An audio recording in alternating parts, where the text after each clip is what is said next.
حسرت کے ساتھ ہم سب کرنا چاہتے ہیں، قرآن کی طرف آنا نہیں چاہتے. میں ہاتھ نہیں اٹھواؤں گا لیکن اتنا ضرور کہوں گا، اپنے ضمیر سے پوچھو مسلمان، کتنے مسلمان ہیں جو روز قرآن کی تلاوت کرتے ہیں؟ واٹس ایپ گھنٹوں گھنٹوں کتنے لوگ دیکھتے ہیں؟ فیس بک کتنے لوگ چلاتے ہیں؟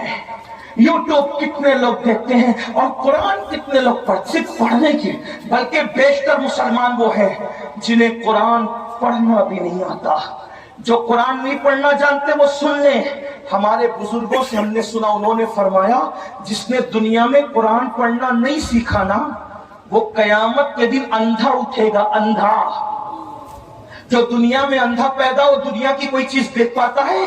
اور قیامت میں تو اللہ کا دیدار ہوگا، قیامت میں تو جنت ہوگی، قیامت میں تو رسول اللہ کا دیدار ہوگا.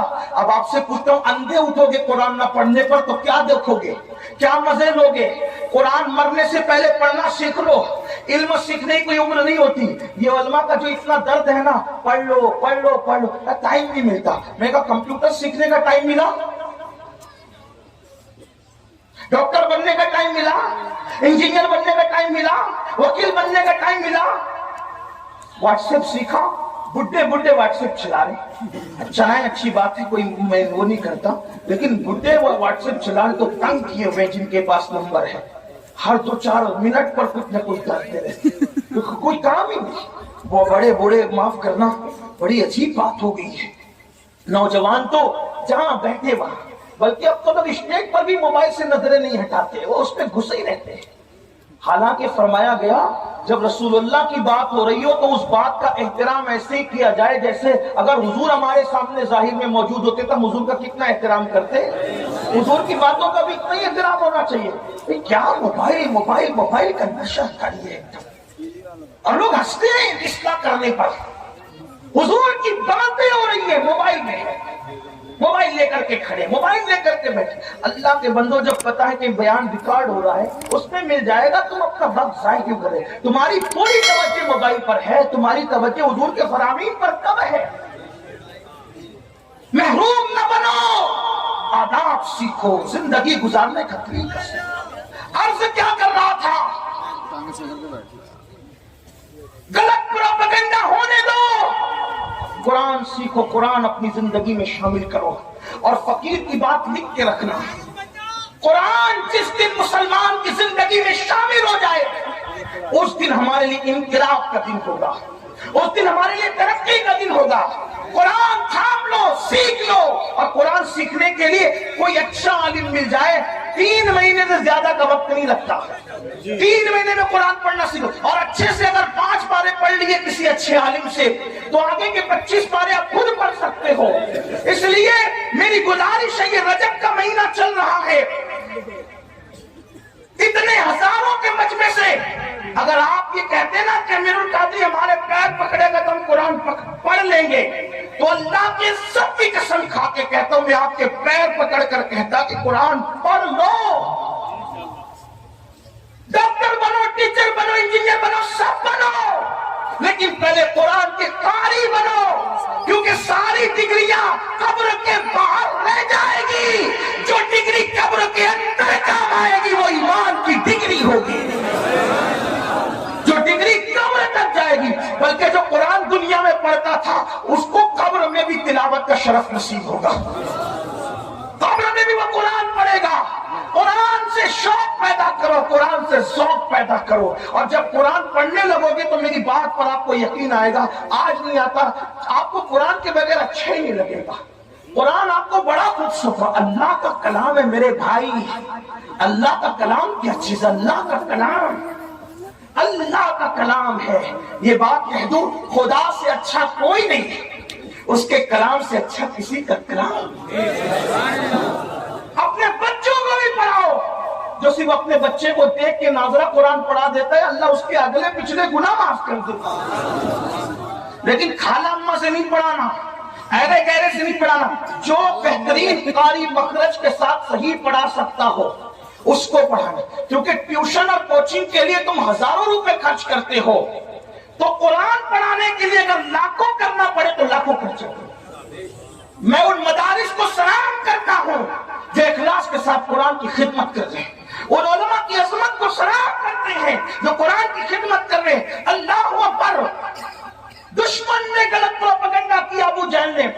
طفیل اتنے اس سے متاثر ہو گئے، کانوں میں روئی ٹھوس لی، روئی ڈال لی کان میں. توجہ کرنا، بہت بڑی ذمہ داری ہمارے سروں پر ہے مسلمان جوانوں.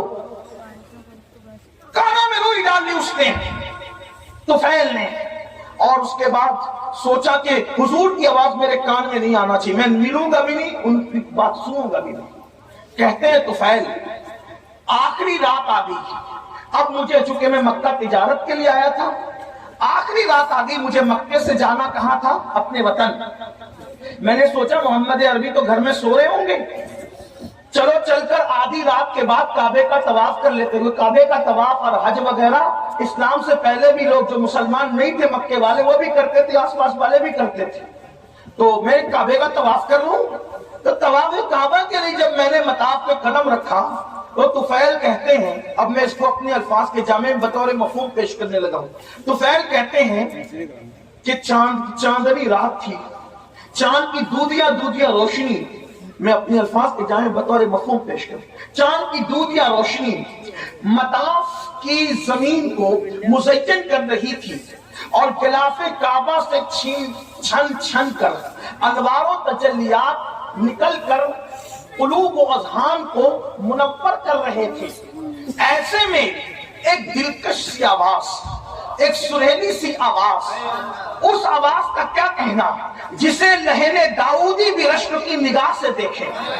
ہائے ہائے وہ آواز، لہن داؤدی کو رشک کی نگاہ سے دیکھنے کی بات اس لیے کر رہا ہوں کہ جب داؤد زبور پڑھتے ہیں، توجہ کریں، داؤد زبور پڑھیں تو داؤد کی زبور سننے کے لیے پرندے ٹھہر جائے، ہوا رک جائے، پانی بہنا بند ہو جائے، یہ داؤد کی تاثیر علیہ السلام. لیکن جب محمد الرسول اللہ کی آواز نکلے تو خالق کائنات، خلاق کائنات، کائنات کو پیدا کرنے والا خداوند قدوس اس آواز کا مشتاق ہے، مشتاق. اللہ اکبر. اسی لیے تو دیکھیں ان کے چہرے کا بھی اشتیاق ہے اور ان کی آواز کا بھی اشتیاق ہے اور ان کی ملاقات کا بھی اشتیاق ہے.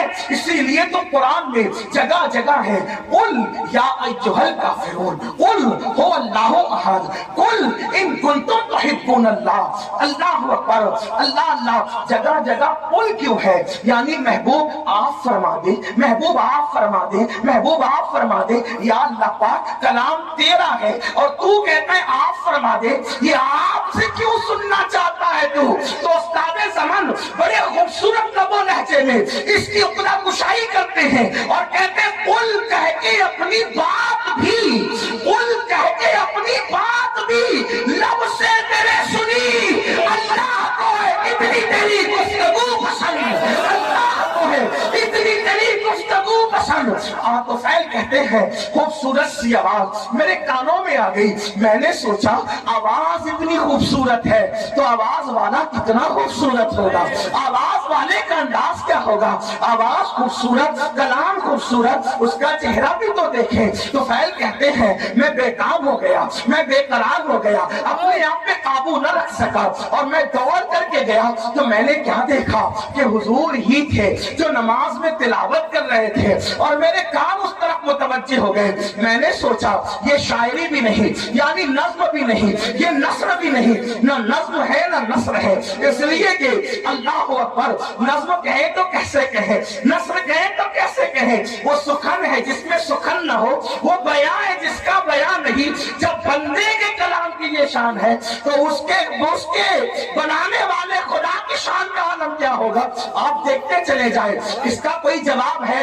والتین والزیتون وطور سینین وہذا البلد الامین. یہاں ردیف و قافیے کی ساری رانائیاں قربان ہو رہی ہے. اللہ اللہ آئے کہاں سے لائے کلام. والتین والزیتون وطور سینین وہذا البلد الامین لقد خلقنا الانسان فی احسن تقویم ثم رددناہ اسفل سافلین الا الذین آمنوا وعملوا الصالحات فلهم اجر غیر ممنون فما یقربک بعد بالدین الیس اللہ باحکم الحاکمین. فلا صدق ولا صلی ولکن کذب وتولى ثم ذهب الى آلہ یتمطى اولا لک فاولا ثم اولا لک فاولا. یہ رانائیاں تو دیکھیں، کروڑ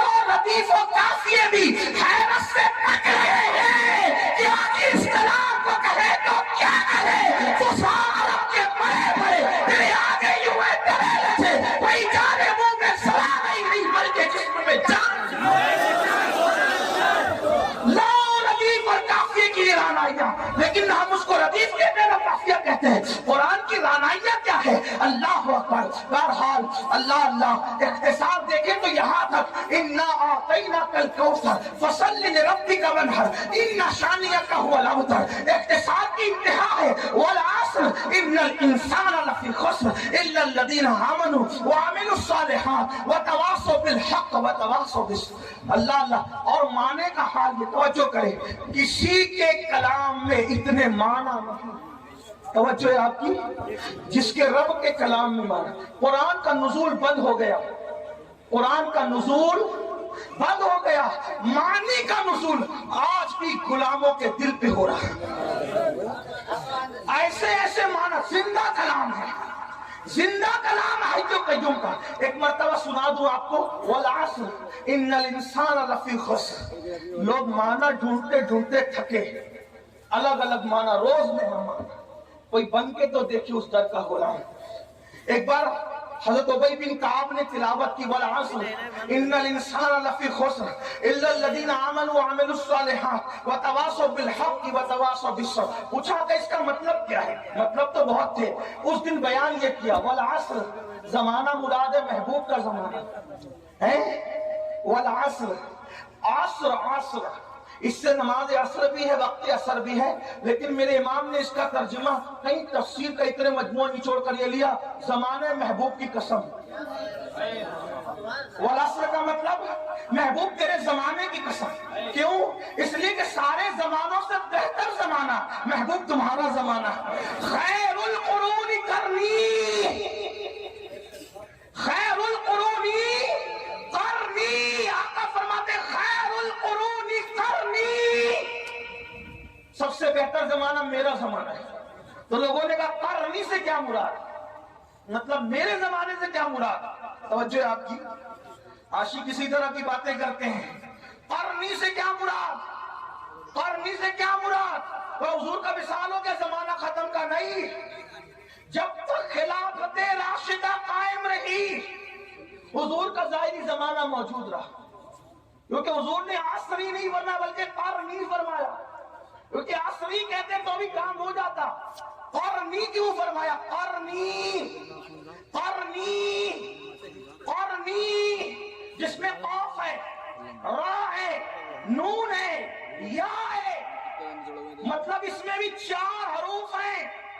قرنی بہترین زمانہ میرا زمانہ. تو قرنی کا مطلب کیا؟ تو اشاق کہتے ہیں. اشاق کہتے ہیں قاف سے مراد. توجہ کریں. اشاق کہتے ہیں قاف سے مراد یہ صدیق کی قاف ہے. قرنی میں قاف صدیق کی قاف ہے. راہ عمر کی راہ ہے. نون عثمان کی نون ہے. یا علی کی یا ہے. مطلب بتایا ابو بکر عمر عثمان کے زمانے کو مجھ سے جدا کرنے کی کوشش نہ کرنا. 4 یاروں کا زمانہ بھی میرا زمانہ. قرنی. اب جن کو خلافت راشدہ سمجھ میں نہیں آتی وہ کوئی اور راستہ ڈھونڈ لے. 4 یاروں کے بغیر کسی کا نہ گزر ہے نہ کسی کا بسر ہے. اس لیے کہ جو 4 یار والا ہے وہی مصطفیٰ جان رحمت کے پیار والا ہے. جو 4 یار والا ہے وہی سچا اہل بیت والا ہے. اسی لیے تو میرے امام کہتے ہیں تیرے غلاموں کا نقش قدم